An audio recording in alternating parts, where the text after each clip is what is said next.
हमारे लोग जीवन में एक कहावत है कि नस्कट खटिया बतकट जोय, जौ पैलौठी बिटिया हो, गोयड़े खेती भकुआ भाई, घाक कहाँ दुख कहाँ समाए।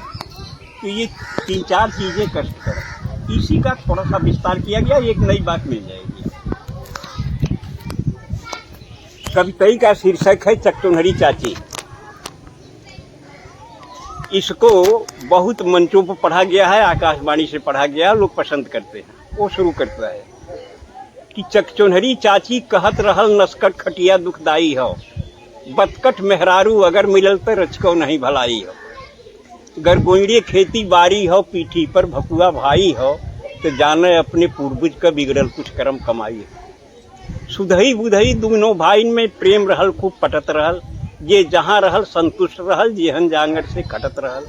लेकिन देवरान जेठानिन में दोनों में नाही बनत रहल, बिस्कुट बानी हर समय रहल, आए दिन झगड़ा ठनत रहल। जन्म जन्म के दुश्मन इस दोनों जन आँखी में खटकें, उन्हें देख चौका पटकें तो उन्हें देख बेलना झटकें। सुख दुख के बाँटब दूर भयल, बोलब चालब भी विष होइया, मुँह झोरा ऐसा लटकाई लिहिन रुख दोनों के 36 होइया।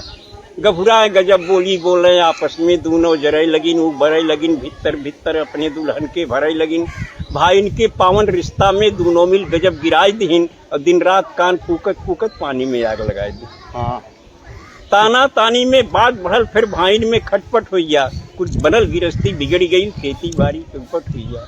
सुतहा रुपया कर्जा लेके छोटकऊ जने परदेश भगेन, बोझा ढोवे क मजदूरी कुछ एहर ओहर के करे लगेन। कम पढ़ा लिखा बुधई गंवार का काम मिले कोयलारी में, 12 घंटा टोकरी ढोए और कोयला बोझे लारी में। करिखा हो गया कपड़ा लत्ता, सज्जे शरीर करियाई गई, अगली पछली कुल सुझे लाग, मोहर सकल हेराई गई। वह दिना बेचारू बुधई ते जाने बिल्कुल बौराई गैन, रचना तब की है जब मोबाइल नहीं था। जी। वह दिना बेचारू बुधई ते जाने बिल्कुल बौराई गैन, जब दुई दुई बैरन चिट्ठी एक कई दिन घर से पाई गैन। तो पहली चिट्ठी मेहरारू के पहली भेजा था, वो पहली चिट्ठी मेहरारू के दूसरी माई के हाथे से। देखिए, कविता के संस्कार को संभालने के लिए इसमें थोड़ा परिवर्तन किया है, जबकि परिस्थितियां बदल गई हैं। तो पहली चिट्ठी मेहरारू के दूसरी माई के हाथे से, पहली गोरे के तरे धरन दूसरी लगायन माथे से। माँ की चिट्ठी का जवाब दिया, कुल पढ़ी पढ़ाई के जान समझ लिख के समझायन माई के, जिक्रे कर्जा से आज तलक बा दुनिया में भरपाई के। लिखता है कि प्रणाम हजारन बार कहीं तोहरे चरणन में हे मैया, जुग जुगती दुगनों चुक जाई तोहरे वर्णन में हे मैया। विज्ञान बढ़ल बा यह युग में कुछ नई नई अजगुत के, धरती का मनई कल पुर्जा से चांद तलक पहुँचाई दे, पर लाल लहू के श्वेत दूध अभी तक नहीं बना सका। विज्ञान और टेक्नोलॉजी नहीं पाई, पर लाल लहू के श्वेत दूध अभी तक नहीं बना सका। माई के कारिस्तानी से विज्ञान न आगे जा सका। तो माई रे तोरे असीसन से जांगर जिंदगी भरपूर रही, प्रफुल्लित रहब रन में बन में दुख और दरिद्र दूर रही। तोहरे पूजा तोहरे तप से खुशहाल हमार शरीर रही, विश्वास की हूँ तोहरे दूधे का कायम ही तहरीर रही। अरदास अंत पे बा मैया तू तनिक करेजा मोट की हूँ, आशीष देत की बेटवा के तुम आपन आंसू पहुँच। फिर दूसरी बात जिसके लिए पूरी बात कही गई है कि फिर मेहरारू के लिखें, फिर मेहरारू के लिखें तो के चाही गहना सोना चानी, कंघी दर्पण चोटी चप्पल चोली चौकस चूनर धानी। पाती से पता लगल हमके ते हमरे बिना उदास है, ना खात है दाना पानी ते हरदम गारत आंस है। ते सीता हरण सुने हो भी पंडित से कथा रामायण में, बिरहा चैता कजरी सोहर सावनी लावनी गायन में। जब पंचवटी में सीता के रावण धैलेस बरजोरी से, सीता का आंस बह जैसे पानी बरखा के ओरी से। तब रावण बोलल है सीता को रावण पकड़ता है, रोने लगी।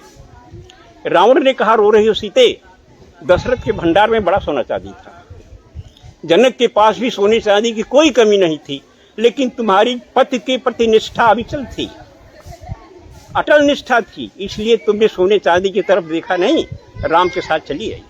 और वह राम तुम्हारे साथ तब तक रहा सीता जब तक सोने चांदी से तुम्हारा मोह नहीं जगा था। आज माया के सोने पर, रोल्ड गोल्ड पर तुम्हारा मोह जग गया तो राम छूट गया। और जब सोने का ही सवाल अहम है तो चल लंका जहाँ सोना ही सोना है। कौन सी गलती किया था।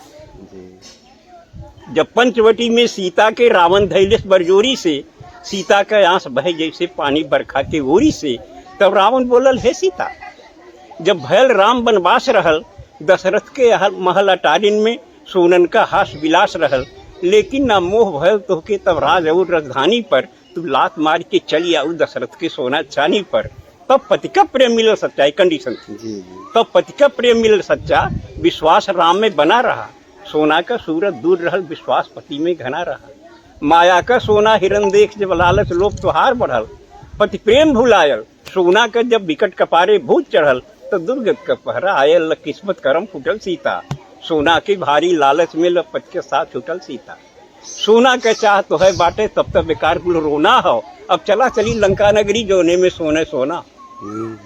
ये बात याद कर रावण कहा, आवाज सही है सदा रही, सुख वही मिली उतने जितना किस्मत में जिक्र बदा रही। आगे भी जौने नारी के सोना के लालच धरे रही, छुट जाई ओकर राम सुन पति कवन ओकरे घरे रही। ई कहत कहत ड्यूटी आइल, बुधई झट बांध लेन पगड़ी, देखा तो आगे खड़ा रहा जोड़ी वाला लेके सगड़ी। अब गुरुजी वही हिंदी कविता एक बार यार बुढ़ाई हो, बुढ़ाई सांस सही बात। हाँ हाँ, हड्डी पर कितनी कबड्डी ले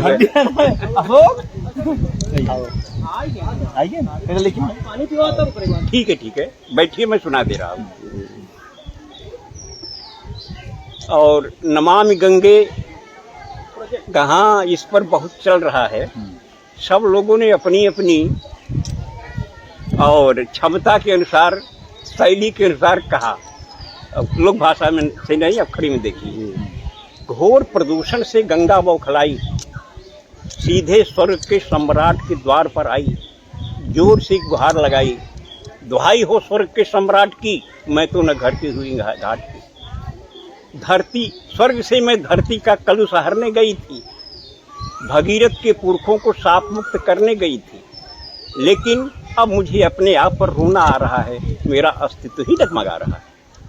देवराज बोले, गंगे तू कभी श्री हरिपद नख में समाई थी, ब्रह्मा के कमंडल में जगह बनाई थी, शिव के जटाजूट में भी लहराई थी, लेकिन जब विष्णु ने तुम्हें लात मार दिया, ब्रह्मा ने हाथ झाड़ लिया और शिव ने तुमको दिल दिमाग से उतार दिया, तभी तुम्हें तुम्हारी औकात बता दी गई, जब देवताओं का साथ छुड़ाकर तुम आदमी के साथ लगा दी गई। उतार दी गई।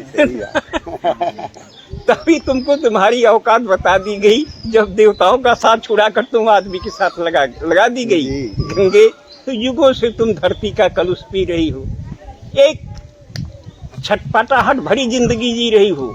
आदमी नहीं जानता कि ये तुम्हारी विवशता है कि महानता, लेकिन इतना सच जरूर है, ये तुम आदमी का कलुष न पचाती, उसको उसके ही प्रदूषण से न बचाती, तो अब तक उसके पाप का घड़ा भर गया होता और अपने ही प्रदूषण के जहर से आदमी मर गया होता। कैसा रहा ये? बहुत अच्छा गुरुजी। ए बेटा